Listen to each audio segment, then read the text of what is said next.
Breaking news సంచలనం సృష్టించిన Gade Saikrishna lockup death కేసులో కీలక పరిణామం చోటు చేసుకుంది. ఇక ఈ కేసులో అభియోగాలు ఎదుర్కొంటూ సస్పెన్షన్ కు గురైన సిఐ నాగరాజుకు 8 రోజుల పాటు సిట్ కస్టడీకి అప్పగిస్తూ విజయవాడ కోర్టు గురువారం ఉత్తర్వులు జారీ చేసింది.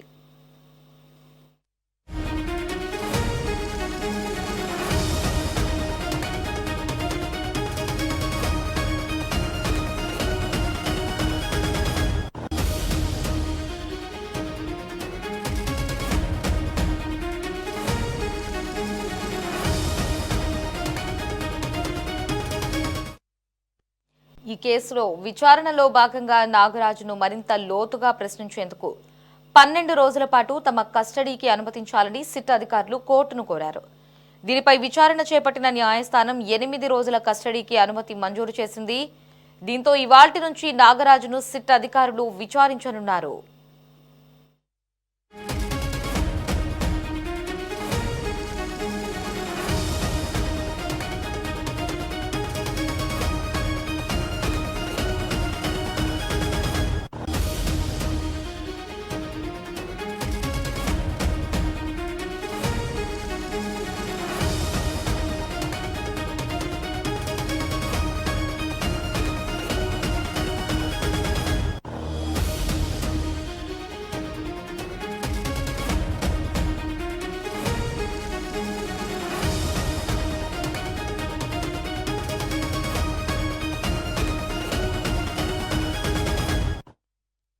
ఇవాల్టి నుంచి 8 రోజుల పాటు ఉదయం 10 గంటల నుంచి సాయంత్రం 5 గంటల వరకు విచారించాలని కోర్టు ఆదేశించింది.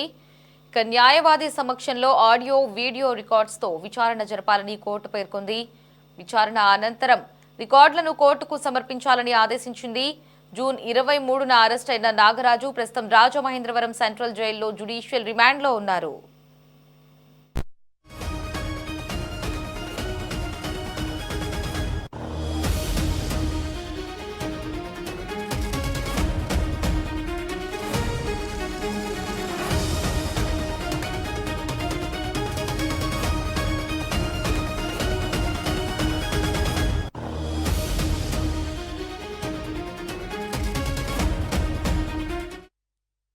సుమారు 2 నెలల క్రితం గాదే సాయికృష్ణను పోలీసులు అదుపులోకి తీసుకున్నారు.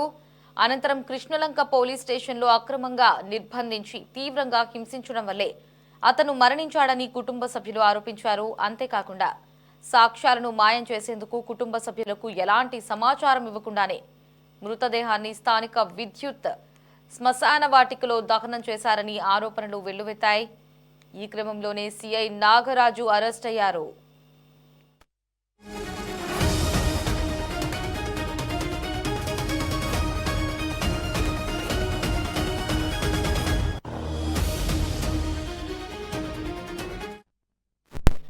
సాయికృష్ణ కేసుకు సంబంధించి పోలీస్ స్టేషన్ కు పిలిపించి సిఐ నాగరాజు తీవ్రంగా వేధించినట్లు ఆరోపణలున్నాయి.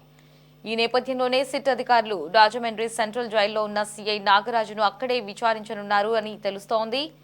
ఇక స్టేషన్లోని సీసీటీవీ ఫుటేజ్ ని ఎందుకు డిలీట్ చేశారు, ఆధారాలను ఎవరు ధ్వంసం చేయనున్నారు అనే కీలక అంశాలపై సిట్ అధికారులు సిఐ నాగరాజు నుంచి వివరాలు రాబట్టనున్నారు. ఇక ఈ 8 రోజుల కస్టడీ విచారణ ముగిసిన అనంతరం నివేదికను సిట్ బృందం కోర్టుకు సమర్పించనుంది.